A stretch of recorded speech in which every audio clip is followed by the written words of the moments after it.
Quem está feliz por estar aqui nessa noite, diga amém. Tem uma presença aqui inconfundível. Hoje vai ser inconfundível ouvir os passos dele, sentir o perfume dele. Você não vai confundir ele com ninguém, você vai ter certeza, a plena convicção, que é o nosso Senhor Jesus que está aqui nessa noite. Amém? Pastor Diogo, pode aplaudir, igreja, nosso Deus aí.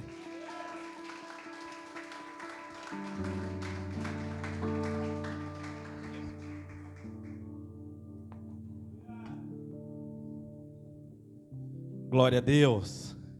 Boa noite, amada igreja. Shalom para todos. Como está o teu coração nessa noite? Como está a tua atmosfera? Como está a tua essência nesse momento? Como estão os teus pensamentos nesse momento? Eu tenho uma pergunta para você nessa noite. Você é uma pessoa focada? Você é alguém que tem foco? Você é alguém que tem desejos e anseios? E você projeta e anda segundo aquilo que Deus colocou no seu coração? Mas Moura, ele diz que aquele que foca em uma só coisa é a pessoa que terá sucesso neste mundo. Às vezes nós andamos muito carregado, sobrecarregado, com vários pensamentos, com várias coisas vindo à nossa mente, ao ponto da gente não focar em nada, e acabamos vivendo sem prioridade alguma. O problema é que quando eu não tenho prioridade, qualquer coisa para mim está bom. Mas tem uma coisa que Jesus ele nos ensina. Ele diz: buscai primeiro o reino de Deus, e as outras coisas serão acrescentadas. Na verdade tem uma lista embaixo. Ou seja, quando eu entendo que eu tenho um Deus para eu focar nele, quando eu entendo que eu tenho um Deus para eu crescer nele, eu sei que as outras coisas virão. O problema é que às vezes nós somos pegos pela religiosidade. Às vezes nós achamos, a maioria das vezes quando eu pergunto quem é Deus para você, sempre a pessoa vai dizer: Deus para mim é tudo. Aquilo que é tudo para você não é nada. Porque quando você tem alguns atributos para falar sobre alguém, é porque tem intimidade, tem comunhão.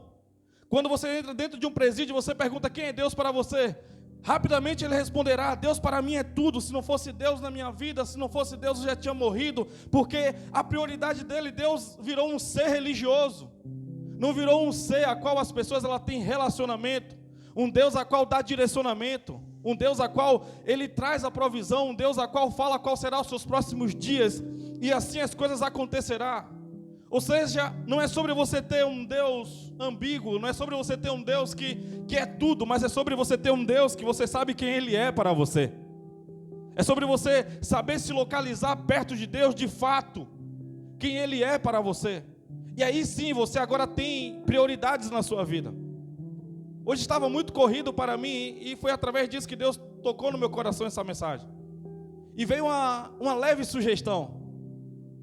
Que tal hoje você pedir para alguém pregar no seu lugar e você vai conseguir concluir esse serviço? Sabe, eu quero que você entenda nessa noite. Abra sua Bíblia comigo no livro de Lucas. O capítulo é de número 10 e o verso é de número 38. Aleluias. Deus vai te pegar ainda nessa noite. Tenha certeza disso. Tem algo reservado para nós, tem algo reservado para você nessa noite. Glória a Deus, aleluias. E quando nós entendemos que tem algo para nós, quando nós entendemos que existe um ambiente preparado por Deus, eu sei que existe uma atmosfera, eu sei que existe um cosmos, eu sei que existe uma esfera. E quando eu estou num lugar que Deus ele gostaria que eu tivesse, Ele se manifesta. Quando Moisés ele chega ali em cima do monte e aquela sarça começa a arder, era a manifestação de Deus. Se Moisés ele não estivesse ali, Deus também se manifestaria. Porque eu entendo quando João está no deserto e João diz: eu sou a voz do que clama no deserto. João não é a voz do que clama no deserto.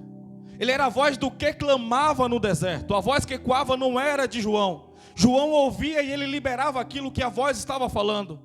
Ou seja, Deus ele vai se manifestar. E não é aonde nós achamos que Ele tem que se manifestar, mas é sobre onde quer que Ele quer que nós estejamos. Deus ele olha para Elias e diz: Elias, eu quero que você vá para Serepta. E ele preparou os dias de Elias em Serepta. Ele disse: Elias, eu quero que você vá para Querite. E ele preparou os dias para Elias em Querite. Ele disse: Elias, eu quero agora que você suba ao Monte Carmelo. E lá ele preparou a manifestação do poder, para que Elias recebesse o poder do alto e Elias recebesse autoridade para que voltasse a chover. Mas quando Elias vai para Damasco, Deus ainda guiou ele para lá. Mas quando ele vai para dentro da caverna, Deus pergunta: Elias, o que você está fazendo na caverna? Você consegue entender? Não é sobre os lugares que nós gostaríamos de estar, mas é sobre onde que Deus quer que nós estejamos. É sobre a lapidação de Deus. Quem achou, dá uma glória a Deus bem forte. Lucas, o capítulo é de número 10 e o verso é de número 38. Vamos lá, tem uma esfera gostosa aqui nessa noite. Caminhando, verso 38. Caminhando, Jesus e os seus discípulos chegaram a um povoado, onde certa mulher chamada Marta o recebeu em casa. Maria, sua irmã, ficou sentada aos pés do Senhor, ouvindo o que ele ensinava. Marta estava inquieta, ocupada com os muitos afazeres. E aproximando-se de Jesus, inquiriu-lhe: Senhor, não te importa que a minha irmã tenha me deixado só com todos os serviços? Peço-lhe, portanto, que venha ajudar-me. Orientou-lhe o Senhor: Marta, Marta, andas ansiosa e te afliges por muitas razões. Todavia, uma só causa é necessária. Maria, pois, escolheu a melhor de todas, e ela não lhe será tirada. Amém? Pode colocar a Bíblia no teu assento. Você ficar de pé comigo só mais um pouquinho para você orar por você. Você que pode, coloca a mão sobre o seu coração.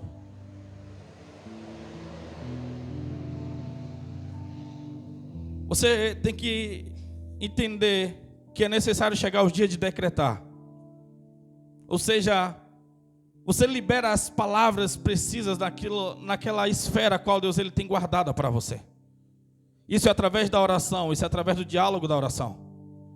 Quando você entra nesse ambiente de construção, quando você entra nesse ambiente a qual você começa a orar, Deus ele começa a liberar ferramentas, Deus ele começa a liberar revelações, ele começa a trazer direcionamento, discernimento, ele começa a trazer sabedoria, ele começa a trazer uma esfera de amor para você se movimentar dentro dessa esfera. Então a oração não é uma invenção papal, a oração não é uma invenção pastoral. Oração é o meio ao qual Deus se comunica com os filhos dele. Então fique à vontade nesse momento para você abrir os seus lábios e conversar com Jesus. E nós já começamos a mensagem. Falar de orar por nós mesmos, fala de como nós estamos espiritualmente.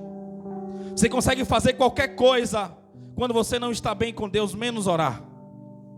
Então é nesse momento que você entra nesse estado de secreto, nesse estado de oração, pedindo a Deus perdão, pedindo a Deus que Ele te traga de volta ao propósito.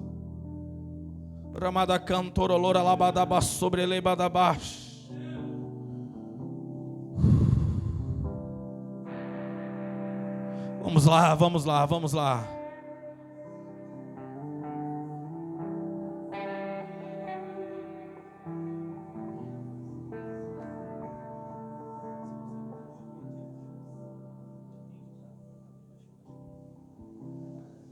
Aleluias. Deus, nós te pedimos, Pai amado, que o Senhor continue a falar nessa noite, Senhor. O Senhor tenha total liberdade, Pai amado, de liberar sobre nós, Senhor, a Tua glória, a Tua unção, o Teu caboide. Que nós venhamos ser direcionados, Pai amado, pelo Teu Espírito, pelo Teu poder, pela Tua glória, Senhor. Que haja, Senhor, uma restauração, Senhor, de neurônios. Que haja, Pai amado, uma restauração, Pai amado, de células. Que haja, Pai amado, uma restauração, Senhor, de plaquetas, de glóbulos. Que haja, Pai amado, uma restauração, Pai amado, do nosso vigor em espírito e em verdade, Pai amado. Que o fogo venha a ser reacendido em alguns corações, ó Pai. Meu Deus, que aquela fagulha que parece que está, Senhor, quase se apagando, volte de novo a reacender, Senhor, na Tua esfera, na Tua essência, na quantidade a qual nós precisamos e nós necessitamos para os próximos dias, Senhor. Fique à vontade para o Senhor falar aos nossos corações, em nome de Jesus. Amém. Podemos assentar? Vamos lá. Você já deu um glória a Deus hoje? Você já soltou da sua voz, já liberou um momento de adoração ao Senhor? Igreja, no ambiente de adoração, quando nós somos chamados, quando nós somos convidados, é um ambiente criacional. Quando eu estou dentro de um ambiente de adoração, é onde que eu profetizo, é onde que eu libero palavras, é onde que Deus ele comunica, é onde que Deus ele fala, é onde que Deus ele tem o total da minha atenção. Então a oração ela serve exatamente para isso, para você estar centralizado com Deus. Porque toda vez que você vai orar, existe algo chamado o Espírito de Deus que nos convence de todo pecado. Existe algo chamado o acusador, que ele vai dizer para nós se nós estamos aptos ou não a orar. Então a oração é um encontro espiritual de nós com o Espírito de Deus. A oração é um momento a qual nós se encontramos com Deus e os demônios, que se encontramos com nós mesmos. É nesse ambiente que nós sabemos aonde estamos espiritualmente. Porque é um lugar de acusação, por ser um lugar criacional, por ser um lugar de autoridade. Então toda vez que você vai orar, vem todas as flechas na sua mente, dizendo você não é apto para orar por causa disso, por causa daquilo e por causa daquilo outro. Você não está apto para orar porque você não se arrependeu, porque você não confessou. Você não está apto para orar porque Deus não ouvirá por este e estes motivos. Ou seja, quando a igreja ela congela o ministério da oração, ela passa a viver de qualquer maneira. Quando a igreja ela congela o ministério de gastar um tempo aos pés de Jesus, ela vive de qualquer jeito. O problema é que quando você vive de qualquer jeito, você não chega no lugar que Deus gostaria que você estivesse. Você não chega em um lugar projetado por Deus. Você não chega em um lugar a qual Deus ele projetou para você estar no tempo a qual nós estamos vivendo. Vamos lá. Quando a sugestão veio para mim hoje, chame alguém e vai ser tudo normal. Rapaz, rapidamente eu falei, cara, jamais eu vou negociar. Jamais eu vou negociar um tempo de estar na casa do Senhor por causa de algo que eu posso fazer outra hora. Seria muito bom terminar isso aqui agora. Seria muito bom descansar. Mas estar na presença tem que ser algo inegociável. Eu quero que você entenda, quando Jesus ele chega na casa de Maria e Marta, na casa de Marta e Maria, Maria rapidamente ela está precisando, ela está anseiando. Eu quero que você entenda isso nessa noite. Tem horas que você está precisando ser tocado por Jesus. Tem hora que você está precisando ser abraçado por Jesus. Tem hora que você está precisando ser curado por Jesus. Mas o sistema religioso diz que nós temos que preparar de alguma maneira algo para poder entregar a Jesus. Quero que você entenda algo nessa noite. Às vezes nós estamos tão preocupados com o a fazer. Eu preciso ir para a igreja porque hoje é dia de escala. Eu preciso ir para a igreja porque hoje eu vou cantar, hoje eu vou pregar, hoje eu vou servir de alguma maneira. E você vem pelo serviço, porque você quer prestar algo a Jesus. E você esquece do prazer de estar aos pés de Jesus. Você esquece do prazer de ir se encontrar com Ele. Davi, quando entendeu isso, ele disse, alegrei-me quando me disseram, vamos à casa do Senhor. Um homem segundo o coração de Deus era um homem que tinha um altar levantado, um altar de adoração. Alguém aqui comigo? Vamos lá, vamos lá. Não é sobre você ter algo para oferecer para Jesus, mas é sobre você ter fome e sede da presença dEle. Não é sobre os protocolos religiosos, não é sobre ir à igreja, é sobre ser igreja. É sobre estar vivendo aquilo que o Senhor está falando para os dias da igreja a qual nós estamos vivendo. É sobre nós recebermos as informações privilegiadas do Espírito de Deus. Marta, de alguma maneira, ela queria oferecer algo para Jesus. Só que o problema de Marta não era estar na cozinha. Eu quero que você entenda isso. Mas o problema de Marta é estar na cozinha com o ouvido na sala. O problema de Marta era ela estar na cozinha indignada porque a irmã dela também não estava lá. Ou seja, o problema de Marta era a falta de foco. Você consegue entender? Porque existe um tempo para cozinhar, existe um tempo para estar na presença, existe um tempo para trabalhar, existe um tempo para estar na presença, existe um tempo para descansar, existe um tempo para estar na presença. Ou seja, quando eu falo de buscar primeiro o reino de Deus, é eu não negociar o meu tempo de presença, eu não negociar o meu tempo de secreto, é eu não negociar aquilo que o Senhor pediu para mim em um dia muito apaixonado por Jesus, em uma igreja, em um monte, em uma escola bíblica, ou no meio da rua eu fiz uma promessa para Ele, e disse que a partir daquele dia seria prioridade. Só que vem as circunstâncias da vida, vem as frustrações da vida, vem os medos da vida, vem os esquecimentos da vida, e aquilo não é mais prioridade. Não no meu consciente, mas no meu subconsciente eu sei que um dia eu retornarei e farei com excelência, mas o problema é que o tempo passa. O problema é que de alguma maneira eu me perco no meio das minhas prioridades da vida. Você acha que Jesus queria o povo sofrendo 400 anos no Egito? Não. Mas deu trabalho para encontrar um Moisés que encontrasse a sarça ardendo. Você acha que Deus queria o povo sofrendo no meio da mão dos babilônicos? Mas deu trabalho para encontrar um Daniel apaixonado. Você acha que Deus queria o povo sem revelação durante muito tempo? Não, mas deu trabalho para encontrar um Isaías, um Jeremias, um Ageu.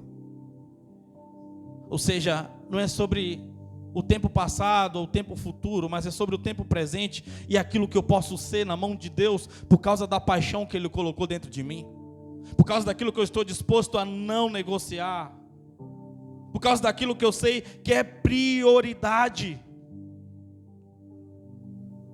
O problema é que quando você fica sem foco, quando você está com o coração na cozinha e o coração na adoração, o problema é quando você está com a mente na cozinha e aquilo que você poderia estar fazendo se tivesse no momento de adoração é que você perde o foco. E perder o foco é igual você estar morno. E morno, no capítulo 3 de Apocalipse, a Bíblia diz que ele vomita. Por quê? O morno não é quente nem frio. Qual é o problema do quente? Qual é o problema do frio? O frio, ele é aquele que já falou, não, eu rejeito Jesus. Eu não quero mais saber de Jesus, não quero mais saber de nada que esteja ligado à igreja, ligado a pessoas. Ele declarou. Agora o morno, ele é aquele que ele não declarou que ele é contra Jesus, mas também ele não é quente o suficiente para Jesus poder contar com ele. Você consegue entender? O morno é alguém como se tivesse engessado a Deus, dizendo, olha, eu não te rejeitei, mas ainda o Senhor não pode contar comigo. Olha, eu não me enquadro como um pecador, eu não estou bebendo pelas esquinas, eu não estou usando drogas, eu não estou perdido sexualmente, eu não estou aqueles pecados que a sociedade condena. Mas para Jesus, sabe qual é o maior pecado da igreja? Aquele que sabe o bem que deve fazer e não faz, este está pecando. Já é suficiente. Tiago 4,17. É diferente, não é? Você não se enquadra mais nos pecados capitais a qual a sociedade impuseram um dia. É só você não estar queimando na frequência que Deus sabe que você é capaz de queimar. Porque você foi pego de uma maneira ou de outra pelos problemas da vida. Aprenda a dar prioridade às coisas de Deus, que você vai começar a entender os benefícios de você fazer por causa de Deus. Quando você entende essas prioridades, Deus ele também faz com que você seja prioridade na lista dele.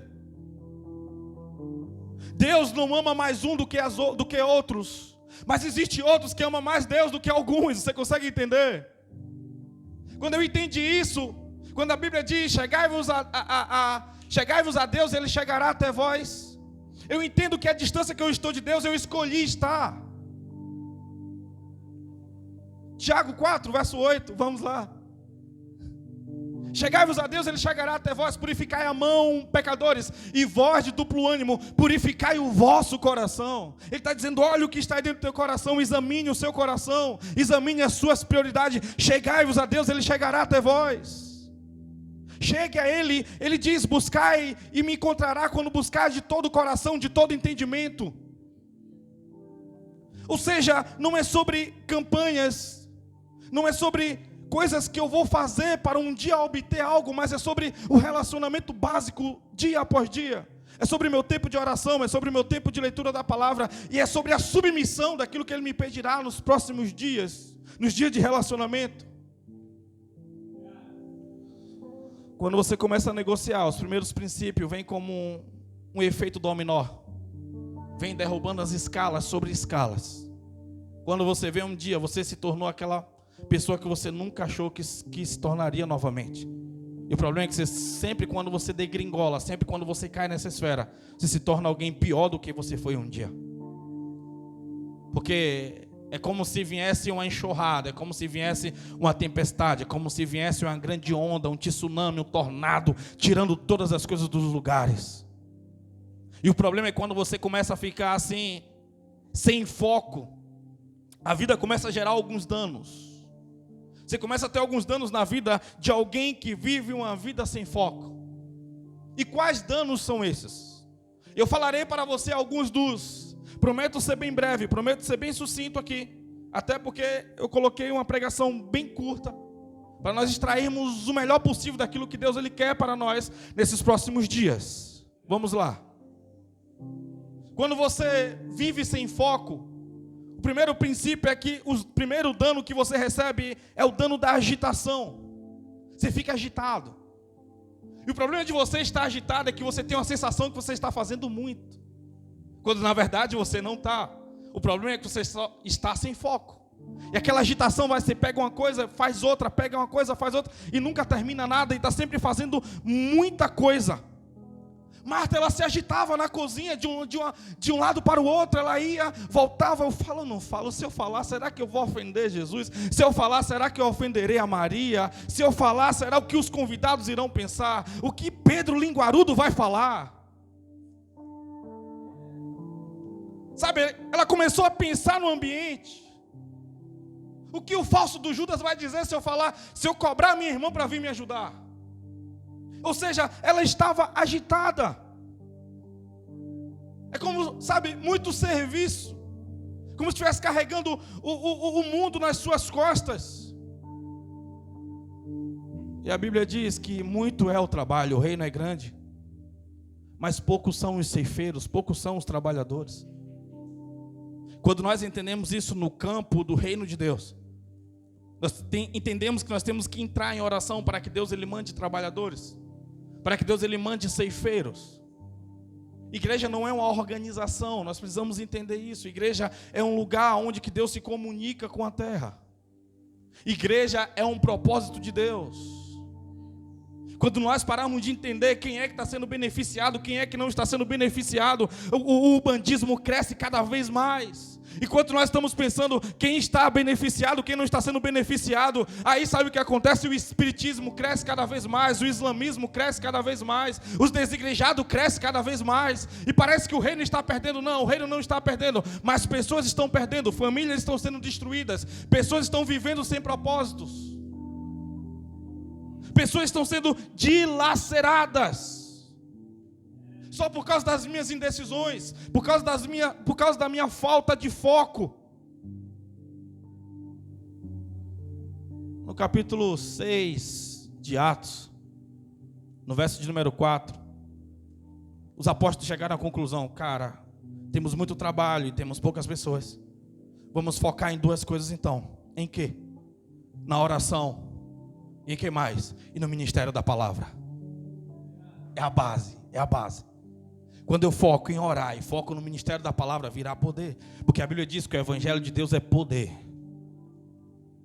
Quando Pedro chega na porta do templo Formosa e vê aquele cego, diz que eu não tenho prata nem ouro, mas o que eu tenho eu te dou. Ele não era que ele não tinha naquele momento aquisições, mas ele estava falando: o que você precisa não é prata nem ouro, o que você precisa é de poder, o que você precisa é de um milagre, o que você precisa é de um toque de Jesus, o que você precisa é levantar, o que você precisa é poder estar apto para poder servir ao Senhor. Você consegue entender? O que a nação precisa hoje é ser tocada por Jesus. É muito bom os trabalhos comunitários, é muito bom os trabalhos a qual nós podemos produzir como igreja, para ser um braço do governo. Não, mas o nosso governo, ele não é terreno, o nosso governo é celestial. Deus chamou a gente para levantar pessoas de cadeira de roda, para desfazer trabalho de macumba. Deus nos chamou para nós colocarmos ordem na nossa nação, porque foi para esse que nós fomos chamados, para esse propósito. A igreja tem esse poder de reconstituição. A igreja tem esse poder de transformar vidas, de resgatar pessoas. E quando eu falo transformar vidas, resgatar pessoas, não é sobre alguém que está lá na Cracolândia. Não é sobre alguém que está em uma penitenciária. Não é sobre alguém... Igreja, eu quero que você entenda isso. Isso foi tão martelado na cabeça das pessoas que quem precisa de igreja é só essas pessoas. Quantas pessoas hoje estão aprisionadas, depressivas, ansiosas, o mal do século hoje? Vamos lá.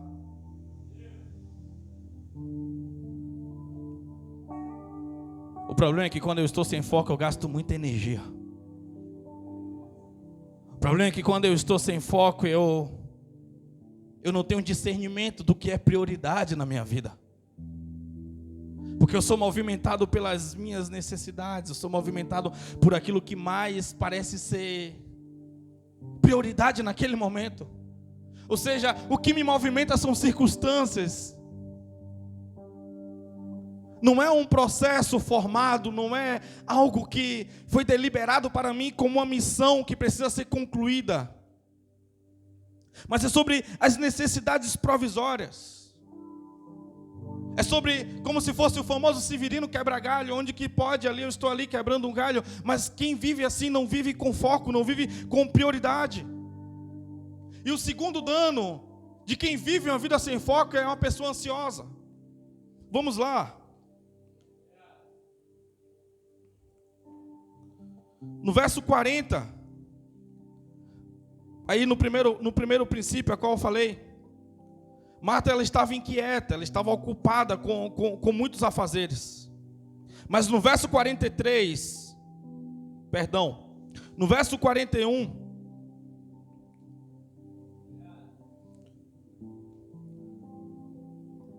orientou o Senhor: Marta, Marta, andas ansiosa. Até essa parte só. No verso 41 ele diz: olha, você está muito ansiosa. Ansiedade é a doença do século.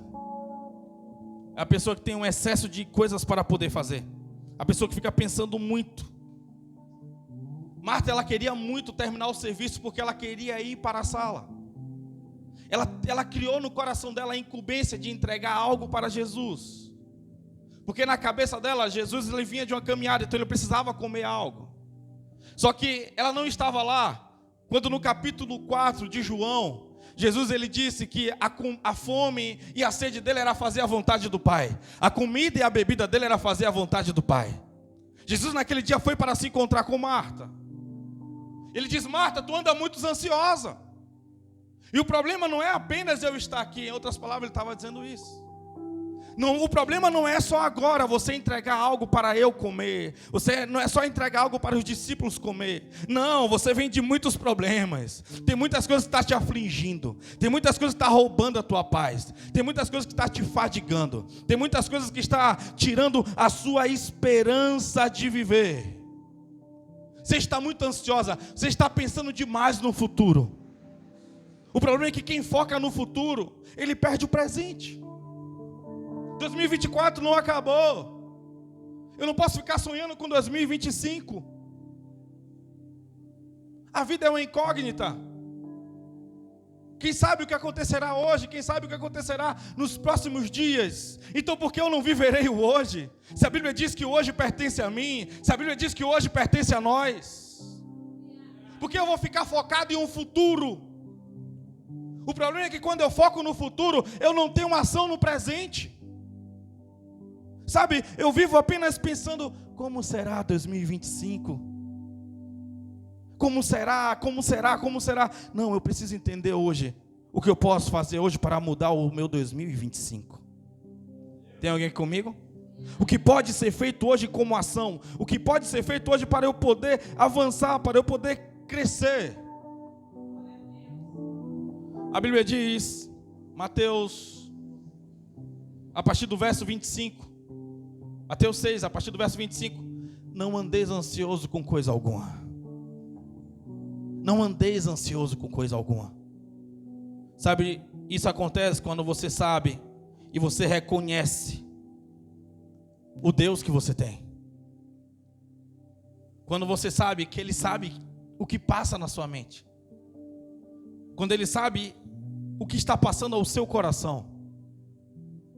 Sabe, as indecisões, os medos da vida.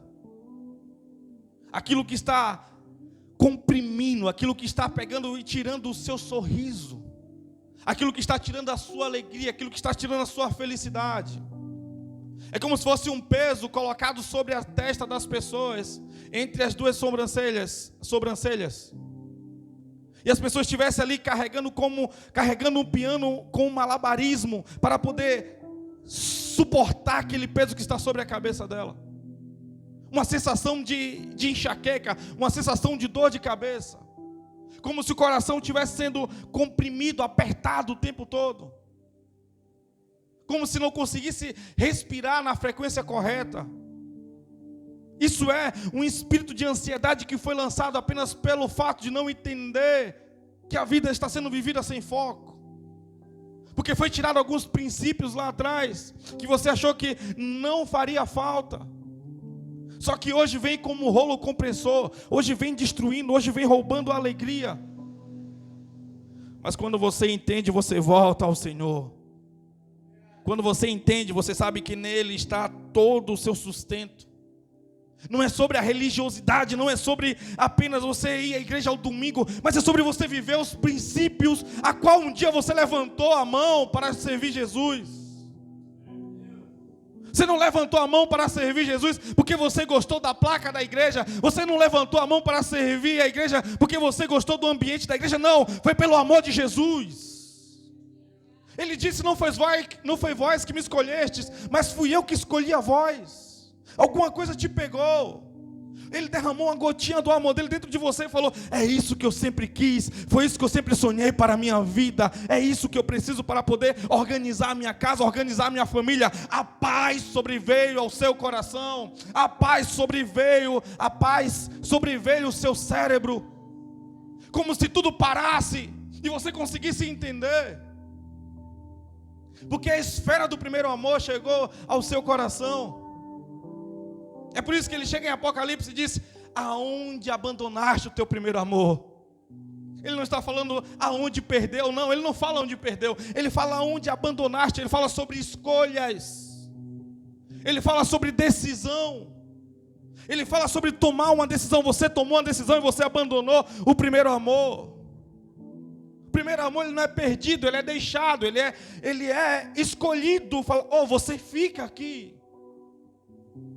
Porque eu viverei agora a partir de hoje sem este amor. Eu tenho outros amores a viver. Tem alguém aqui comigo? Eu tenho outras aventuras a viver. Tem outras coisas formuladas para mim, a qual se tornou mais atraente que esse amor. De alguma maneira você falou, este primeiro amor é muito caro para eu poder carregar. Por que ele é caro? Porque fala que precisa deixar algo. Deixar o que para você andar com esse amor? O egoísmo. E o que é egoísmo? O egoísmo é, eu preciso me sentir bem agora. Eu mereço me sentir bem. O egoísmo e o amor não podem andar junto.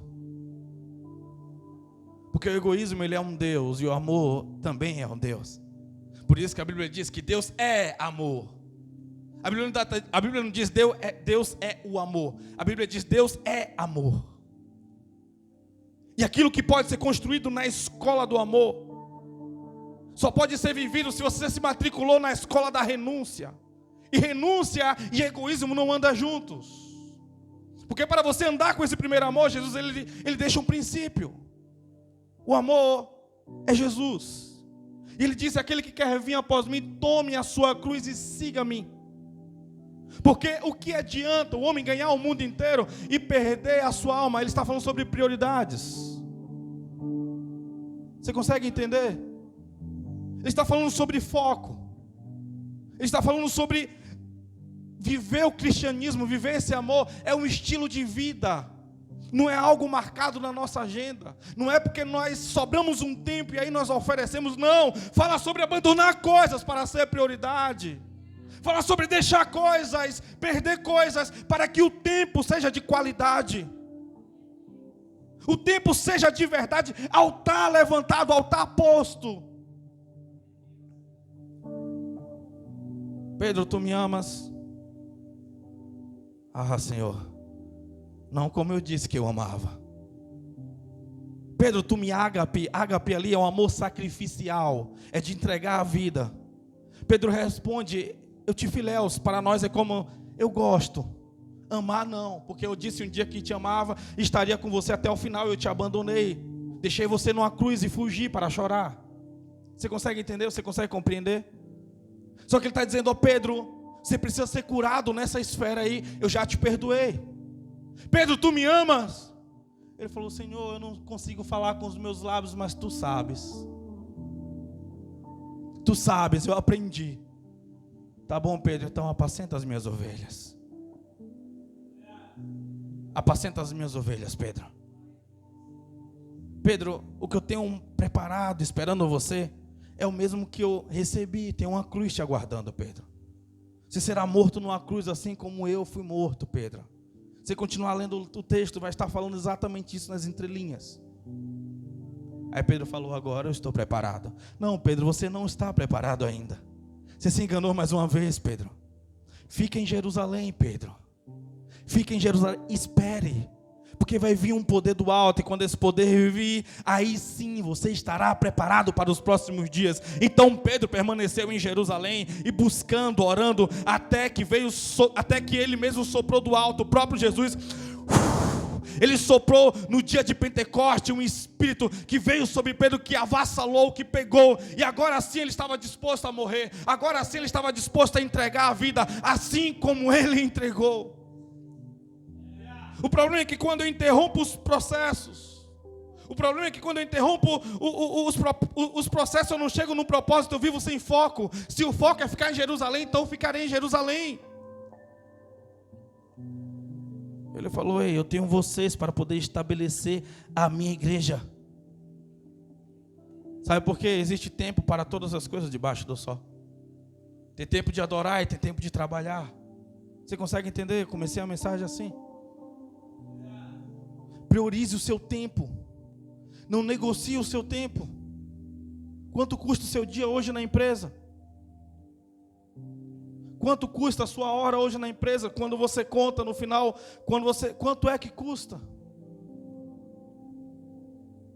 Eu não sei se é 5, ou se é 30, se é 20 reais, eu não sei, você sabe. Mas você todos os dias chega lá e bate o cartão, cansado, mas você vai, porque é prioridade. Tem contas a ser paga. Você passa 8 horas dentro daquele lugar, servindo, tomando esculacho. Um ambiente de falsidade, mas lá você permanece, eu não sei. Você passou 5, 10, 20, 30 anos dentro de uma empresa, não sei. Dentro da igreja é 1h30, 3 horas por semana. Você consegue entender? Você consegue permanecer 8 horas por dia em um lugar e não consegue permanecer 1h30 de qualidade ao Senhor. Isso fala sobre prioridades, está falando quanto você custa. Está dizendo quanto você custa. Eu não sei quanto custa o seu dia, mas às vezes 8,50, 10 reais tem sido o seu preço para você permanecer num ambiente onde você não gosta, mas lá você suporta. Tem alguém aqui comigo? Não estou falando para você abandonar trabalho, eu não estou falando, não é sobre essas coisas, estou falando sobre prioridades. Há tempo para todas as coisas debaixo do sol. Tempo de qualidade, tempos necessários, tempo onde eu sou curado das minhas agitações, das minhas ansiedades. E o último princípio para nós irmos embora é quando você vive na fadiga. Aqui onde que nós lemos no verso 41, ele diz, olha, Marta estava inquieta, orientou-lhe o Senhor, Marta, Marta, andais ansiosa e te afliges por muitas razões. Eu gosto da tradução que diz estar fadigadas por muitas razões. Quando a pessoa está fadigada, ela sabe, o que é a fadiga? A fadiga aqui, a qual Jesus está falando, é você está cansada. Porque a agitação e a ansiedade deixa você cansado. E aquele que está cansado, ele perde a qualidade no serviço. Faz você perder o foco, você fica desfocado. Quando você está cansado, você só pensa em descansar. Você fica ansioso para terminar o serviço. Quantas pessoas hoje se encontram cansada, fadigada com a vida? Tentando fugir de tudo. Tentando fugir de todos. Liga a televisão, é só notícias e mais notícias tristes. Pessoas tirando a vida, pessoas morrendo o tempo todo. Uns matando os outros. Pai matando o filho, filho matando o pai e assim sucessivamente, como Jesus disse que seria nos últimos dias. Aí foge para quê? Foge para maratonar as séries da vida, para poder fugir da realidade da vida. Foge para algo para poder se esquecer quem é de fato. Buscando uma resposta em objetos, em Hollywood, em uma emissora de televisão, quando na verdade só Jesus, ele pode dizer qual é o teu propósito de vida. Ele diz: vem sobre mim todos os cansados e oprimidos, que eu vos aliviarei. Esse cansaço só Jesus ele pode tirar. Esse cansaço só Jesus ele pode arrancar. Ele diz assim: ei Marta, eu vim aqui para poder tirar essa agitação, eu vim aqui para poder tirar essa ansiedade, eu vim aqui para tirar esse cansaço, e tudo que você está acumulando mais cansaço. Maria escolheu a melhor parte. Maria escolheu ficar aos meus pés. Maria escolheu a comunhão. Maria escolheu ser tocada por mim. Isso é confiança, é dizer: ah, Senhor, tu pode estar com a fome que tu for, que tiver, mas a minha fome por ti é muito maior, então eu quero estar aqui aos teus pés. Quando Jesus entende aquilo, ele não chega pedindo algo para poder comer ou para poder beber, mas ele começa a ensinar coisas importantes. Os discípulos ali estão, eu não sei qual era o papo de Jesus naquele dia, mas era algo sobre o reino, era sobre os dias vindouros. Convicções eu tenho disso. Eu vejo uma Maria sentada aos pés de Jesus, se esvaziando e as energias sendo revigoradas. Enquanto Marta estava aflita no coração dela lá dentro, indignada, Maria, ela chorava de alegria aos pés de Jesus. Tem hora que não é hora de você oferecer algo, não é hora de você fazer algo. Tem hora que você só precisa chorar aos pés de Jesus. Tem hora que Ele só precisa enxugar as tuas lágrimas. Tem hora que Ele precisa só te abraçar e te renovar mais uma vez. Tem hora que Ele só vai querer pegar na sua mão e dizer assim: meu filho, eu estou aqui com você. Minha filha, eu estou aqui, deixa eu cuidar disso aqui. Eu fui formado para isso aqui. Eu paguei um preço na cruz por isso aqui. Então deixa eu ir com você. Não faça nada agora para mim. Não andeis ansioso, não andeis aflita. Calma, eu estou aqui. Aquieta a tua alma. Aquieta, saiba que eu sou o Senhor. Saiba que eu sou Deus. É o próprio Jesus te chamando para essa mesa, te chamando para esse lugar secreto, te chamando para esse lugar de comunhão, batendo a porta, dizendo: eu quero entrar, eu quero ceiar, eu quero fazer morada, eu tenho dias para você, eu quero tocar na tua saúde. Sabe por que Jesus ainda não tocou na tua saúde para curar? É porque o teu corpo ainda não tem utilidade para Ele. Mas no dia que você falar: Senhor, eu vivo por Ti e vivo para Ti, eu preciso que o meu corpo seja curado, porque a seara é grande, mas tem poucos trabalhadores. Eu quero trabalhar para Ti, eu quero viver para Ti. O Senhor vai entender, dizer: é isso que eu estava querendo de você.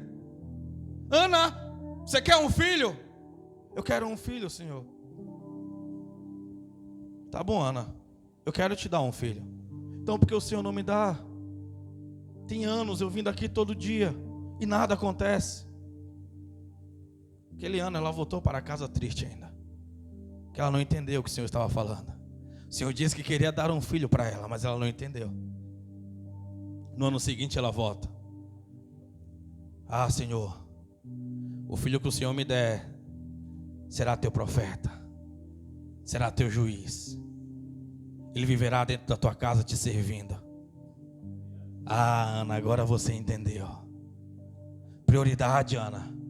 Não te darei apenas uma, mas te darei muito mais. Você consegue entender? Quando você se colocar na brecha, quando você se colocar na posição, você vai ser tocado. Você entenda, nós somos mordomos, não somos dono de nada. Estamos apenas peregrinando nessa terra, somos estrangeiros, você precisa entender isso. Tem um Espírito de Deus que fala ao nosso coração, que nos chamou para nós organizarmos. Mas enquanto eu estiver agitado, ansioso e cansado, não terei muita utilidade para Ele. Viverei sangrando pelas esquinas da vida. Viverei sendo aprisionado pelas circunstâncias, pelos diagnósticos, pelos medos da vida. Mas um dia que eu entender que existe um Deus, existe um Senhor de verdade, não aquele que me apresentaram na igreja, não aquele que me apresentaram dentro de uma Bíblia preso, não aquele que me apresentou no filme de Mel Gibson, não aquele que me apresentaram nos desenhos pelas manhãs da vida na Record, não. Mas um Jesus de relacionamento, que Ele aparece, que Ele tem voz, que Ele tem um toque, que Ele tem um abraço, que Ele tem um cheiro, Ele tem uma essência, um Deus vivo de verdade, um Deus que é acessível, um Deus que não está preso em nenhum crucifixo, não está preso em um livro, não está preso no céu. É um Deus que é tudo, não tudo para mim, tudo porque Ele é, e Ele sempre foi, Ele sempre será. Para mim Ele é o quê? Aquilo que eu permito que Ele seja. Se você permitir que Ele seja um pai, Ele será o seu pai. Se você permitir que Ele seja um Deus, Ele será um Deus. Se você quiser que Ele seja um demônio, Ele será um demônio para você. O que é um demônio? Um demônio é inimigo. Deus pode ser o seu inimigo. Basta você escolher Ele como inimigo. Te garanto que não terá sucesso. Mas Deus é o que você permite que Ele seja para você. Para a nação Ele pode ser uma cura, mas para outra nação Ele pode ser uma praga. E a última pergunta que eu deixo para você é: quem é Deus hoje para você? Se coloque de pé que eu quero orar com você. Não seja como Marta, super atarefada, mas seja como Maria, que preferiu a comunhão. Preferiu estar aos pés.